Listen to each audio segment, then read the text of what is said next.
this okay? So if you go to the next page, I'm going to ask you a couple questions that will help you design what your become aware of what your personality style is.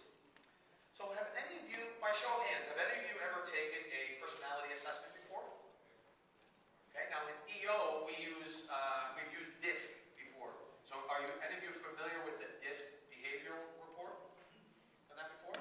So great, so some of this will sound familiar to you, at least some of the terminology. What I've done is I've taken it to the next level and said, how can we understand the personality of a business? How can we understand your individual personality? And from that, how can we understand the dynamics of industries and jobs? So we can help people develop as an entrepreneur and as a person, and they can leverage their strengths more. Okay? So, if you weren't aware of your style to this point, we're going to talk some more about it tonight. So there are 4 basic behavioral styles: D, I, S, and C. And we are all a combination of all 4 styles. We're not just one, we're all 4. We just do them in varying degrees. And you're born with a natural wiring, and you also have your adapted or situational style. We're going to talk mostly about your natural wiring, which means you were born a certain way, and if I met you 20 years ago, and then I met you today, and then I met you 20 years from today, I would say, yeah, that's them. Haven't changed a bit. That's their style. Now, your adapted style, that can change very frequently over your life.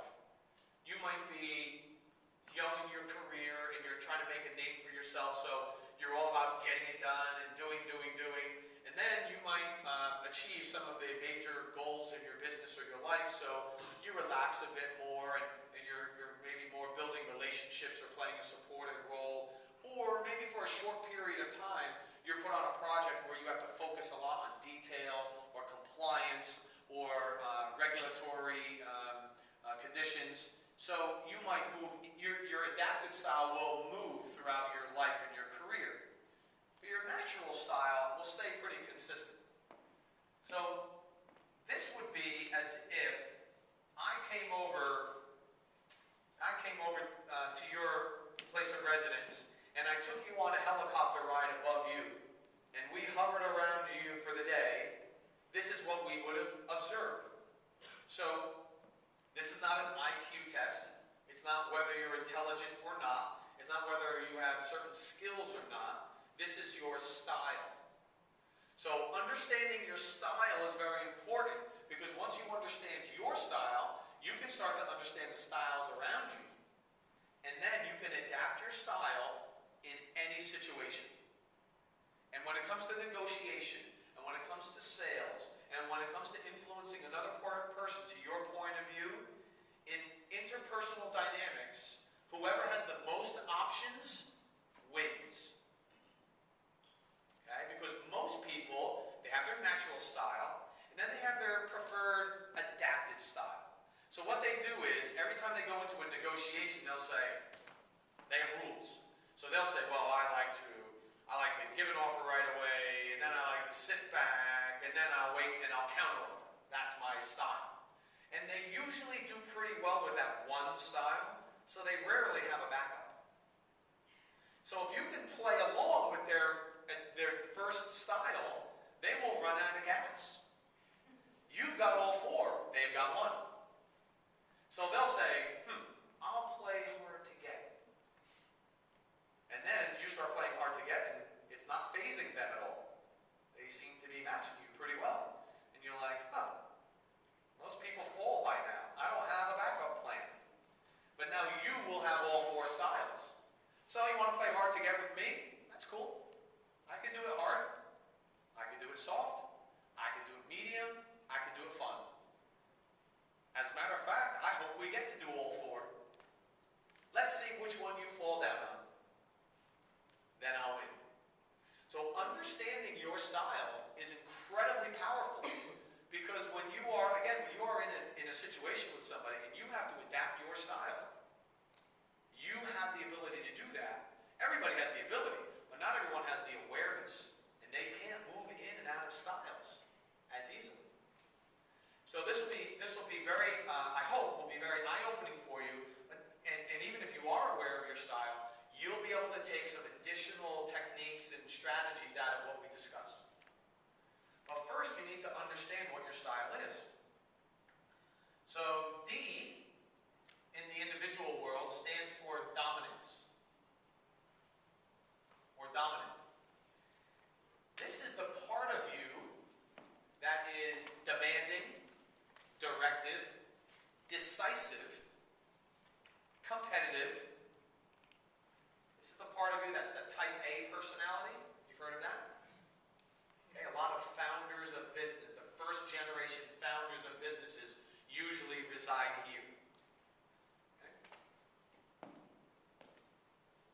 That's the dominant style. The dominant person, at the end of the day, all they want is a result. Don't tell me how you got there. Just tell me about the result. I want the bottom line. Right? These are ready, fire, aim people. They don't take no for an answer, and they are often wrong, but they're never in doubt.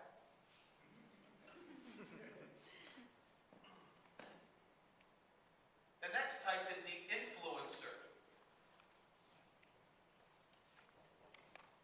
The influencer is the person that's outgoing, emotional, optimistic. They're very effusive. They wear their heart on their sleeve. They're very trusting. They're a persuader or a promoter. They're the kind of person that when they go to a restaurant and they like it, they will not stop talking about it until you agree to go. All right. We'll go. Please be quiet about this restaurant. All right, so cool. So when are we going? What time should we set aside? We going now? Boy, it'll be fun. Right? They have to persuade, and they have the undying need to promote constantly. That's why you put them in charge of membership and learning. You don't put them in charge of finance. Right? Oh, we have plenty of budget. Look how many checks we have in the checkbook. How can we be out of money? The influencer, at the end of the day, wants things to be fun. So how we do anything is how we do everything. So the influencer, that's the person who adds all the smiley faces to the end of every text or every email. Hi! Exclamation point, exclamation point, exclamation point, smiley face, smiley face, smiley face. There's more emoticons than there are actual words or letters. That's how you know you have a high I on your hand. Okay? The next type is the supportive type.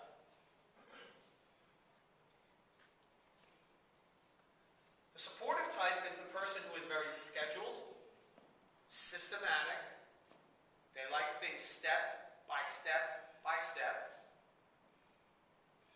They're very shy, somewhat shy, a bit submissive. They're very sincere.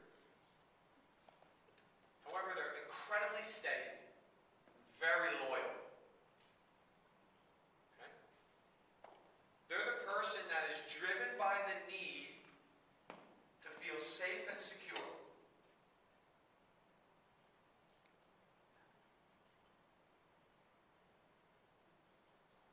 And the way they do that, and the way they feel safe and secure, is through structure. They want to know there's a process, they want to know there's a start and a finish, and a logical progression and a bunch of steps from start to finish. And they want to see the whole thing laid out. Very systemic. I need to see the whole thing laid out before I will take the first step. You want me to commit? Great. What's the whole process? I want to see the end game, all the steps in between, and then I'll take the first step. Okay? So, now the supportive type is slightly slower paced because they like to take their time, they like things, take our time, we'll get through it. Right? So what we say about the supportive type is that they can jam-pack Saturday. And just make it under the deadline.